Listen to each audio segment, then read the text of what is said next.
It's been interesting to watch design evolve over the last 10 years. The screens that we're using nowadays are so different than what we historically used. You give a 4-year-old an iPad, they have no problem using it. They expect everything to do something when you interact and touch it. The software that we use to create these experiences has to meet these needs. When we talk to designers who are working today on things like mobile applications or websites, we found that their lives have gotten a lot more complicated. Not only are they working on dozens or hundreds of screens in a single application, they have to show their ideas as living, breathing prototypes, not just static visuals. Adobe Experience Design is an all-in-one solution that we're providing for UX designers to design, to quickly create a prototype, and then share it with anybody you want.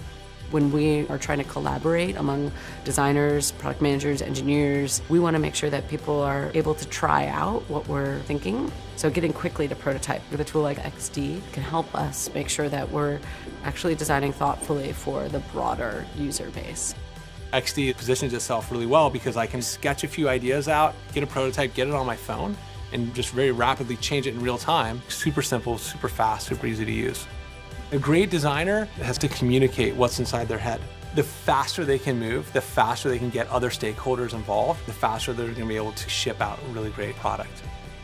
What we're planning to do is to have monthly releases so that we can release new features, get feedback on them quickly, and also improve existing features. We want people to download the build, let us know what they think. Let us know what works, what doesn't work, how it could really be better, and how we could really make it a great tool for designers.